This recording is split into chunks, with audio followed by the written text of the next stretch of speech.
I'd actually argue that the Biden administration, which never wanted to get into a war with Russia in the first place, is actually more concerned about that and more concerned about avoiding it now because the Russians have done so badly in Ukraine. We now know that if it comes to a face-to-face fight between American forces and Russian forces, that we will obliterate them. Absolutely. There's no other way this could go. There's for a country with the lack of military expertise, equipment, and funding of Ukraine to be standing up to Russia. Are the Ukrainians overperforming? Sure. But the Russians they're coming across like the Iraqis in Desert Storm. Mm-hmm. They just don't seem to know even how to drive a truck down a road without running out of gas. There's a 40-mile column of armored vehicles and tanks coming down from Belarus that has now been stalled for over a week because it ran out of fuel and then it ran out of food and everyone just had to leave their vehicles and walk back to Belarus. That's insane. So if you put that against the U.S. Army and Air Force, oh my God, that the Russians could have lost all of the lessons that they learned in Chechnya and Syria. And here they are in a real war that really means something to them strategically. Mm-hmm. And all of a sudden they're just collapsing. So in a scenario of an American-Russian clash now, the Russians have two options: a humiliating retreat and nukes. And so if you are Biden, you were thinking that Ukraine was going to fall relatively quickly, and you would then feel this insurgency. There's now this outside chance that Ukraine might actually succeed at fighting off the Russians. It'll be bloody. It'll be painful. It'll take years. But if the Ukrainians can stay in the game against this foe, then the foe isn't all that. It's not a balance. It's you give the Ukrainians everything they possibly can use in a guerrilla format. Because as long as that is going on, as long as that war is happening, as long as the Russians are locked down, they can't move to the next step. And the Russians are highly unlikely to use nukes against Ukraine, because you want to talk about humiliation. Nuking your fellow Serbs who stood up to you without them even having a military. I don't think the Russians would consider that an option, because honestly, it wouldn't achieve anything for them.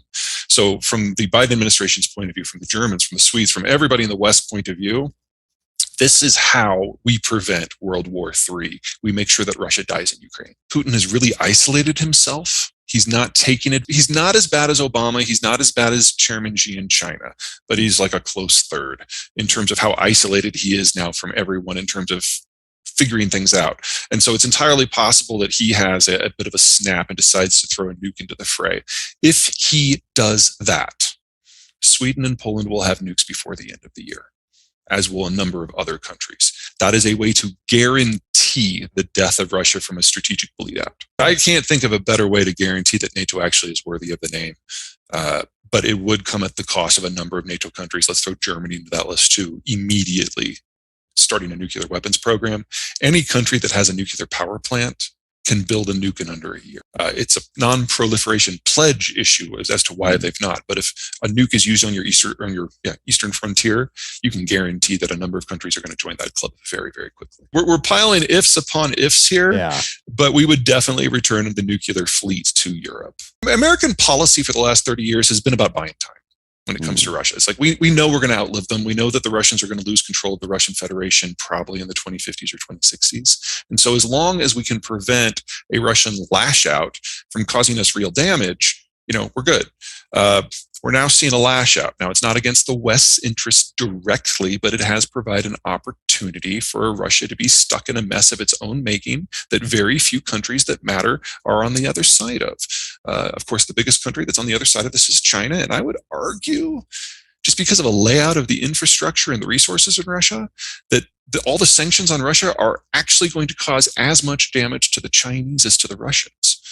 They don't have the capacity to continue their own oil and natural gas production without Western techs. The infrastructure that supplies the energy to China is already maxed out, and anything that goes west, even if it can get on a boat, even if it can find indemnification insurance, which they can't, so nothing's getting picked up, but let's assume they could.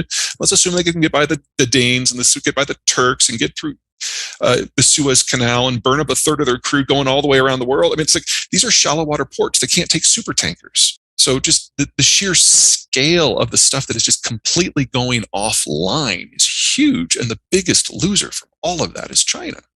China absolutely needs those imports. And now they're limited to the infrastructure that connects the two states directly. that come from really complex fields that the Russians can't operate themselves. So the Chinese, from a strategic point of view, want to keep Russia in the game, but economically, this is turning into a disaster for them. Anything that requires a physical infrastructure in Ukraine to support the American assistance, that's off the table. So that's no bases, that's no planes, that's no helicopters, nothing like that. But intelligence flows freely. The weapons are man-portable. The ammo is definitely man-portable. And then the refugee assistance on the other side is huge. And, we think of Europe as being really paranoid about refugees. There are 1.2 million Ukrainians in Poland right now. That is greater than the 2-year surge into Germany a few years ago. And that's just one country. That's only half of them. Yeah. The Europeans really have stepped up. And because of that, everyone in Europe now has a vested interest in working hand in hand with the Americans and getting the Ukrainians anything that they need that does not require a physical infrastructure base. As soon as you provide something where it's a military target that's fixed, the Russians will hit it. That's how you get escalation. So you have to avoid that specific circumstance. Any ground occupation is going to have to ultimately go house to house and require a huge amount of vehicles. So the Javelins are far more important to the tactical picture here than the Stingers are. And with the numbers that are being put in there, because they're cheaper to produce than even the Stingers, this is just going to be an ongoing bleed for as long as this lasts. On the Stingers, they have very few Stingers so far. The Stingers they had were ones that the Baltic republics provided to them, because the Baltic defense plan has never been to meet the Russians man-to-man. This is 3 countries that only have like 6.5 million people. They knew they wouldn't have a chance. So for them, it was all guerrilla all the time. That was the defense plan. When you go into the National Guard equivalent in Latvia, you don't train to operate a tank. You train to duck and cover and hide in the forest and snipe. And the Finns, of course, have been giddy about assisting them in that, because they're the world's leaders. Anyway, so that was the sole supply of Stingers that they had before the war broke out. American Stingers are only now getting to the country. And so they're going to see 3 orders of magnitude increase in that weapon system over the course of the next month. So if the Russians think they're having problems with air power now, it is nothing compared to what's just around the corner. The Soviet period made a bunch of cities, like 25 of them, up right on the Arctic Circle that can only be supported by air, and it was mostly for defense purposes. There's a couple like Norilsk that have some good resources, but mostly they were military outposts. And so when the Cold War ended, these cities withered on the vine and most of them just died. The Russians now have been trying to rebuild that position a little bit, but they don't have the resources that the Soviet Union had. So I don't think it's going to be nearly as significant.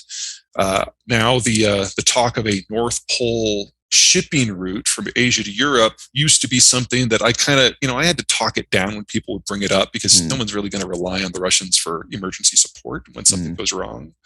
And now it's dead. Yeah. Until we get to the point that the North Pole is ice-free in the winter, any talk of a meaningful maritime shipping route through the Arctic is going nowhere. Because it would be dependent upon the Russians providing search and rescue. And I don't think anyone trusts them for that anymore. Well, like everybody else, they thought Ukraine was going to fold quickly when this happened. And so they've been as shocked as everybody else. So number one, from a military point of view, they're now terrified of Taiwan. Taiwan is far more sophisticated. They've got a far better military system. They've got far better training in guerrilla tactics than the Ukrainians have. And of course, they're on the other side of a chunk of water. So it is very, very easy to imagine that the war for Taiwan that they thought would be over in a couple of days now would drag on and give other countries a chance to intervene. Second, they look at what's happening with the resources and the food shipments out of the former Soviet Union, and they're worried now that they are going to have a famine. And they are right. We're going to see significant breakdowns in harvest capacity and growth capacity in agriculture globally this year. We were facing a fertilizer shortage before the Ukrainians and the Belarusians, before the Russians and the Belarusians moved into Ukraine. And so now we're seeing that the capacity of Russia, the world's largest fertilizer exporter, to export has been reduced almost to zero. China, being one of the world's most food insecure nations, is obviously shaking in their boots, and they should. And there's not a damn thing they can do about it now. Third, what the West has pulled off with these sanctions, Russia is now under a greater sanction than all other countries in the post-war period that have been under sanctions combined. And it happened in a week. China has always assumed that if they go into Taiwan, the war will be over in a few days and the rest of the world will just have to live with it. They know now that that is a dream. And while cutting China out of various economic norms would have a bigger economic impact than what we're doing with Russia, it would have no impact on food and energy, which are the two things we're worried about right now. In fact, it would make food and energy cheaper because the Chinese are a huge importer of both. So the Chinese need to go through a complete ground up reassessment. And I don't think they can. Because remember when I said that Putin was the third most isolated world leader? Xi's by far and away number one. He has literally shot the messenger so many times that no one will bring him bad news. Remember last May when the power outages started? 1/3 of the country was subject to rolling brownouts for months. Best guess is that Xi didn't find out about it until September. Wow.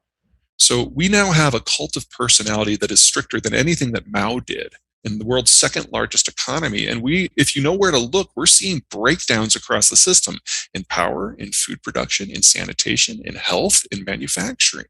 China is crumbling before our eyes, but we're all a little focused on Ukraine right now for obvious reasons.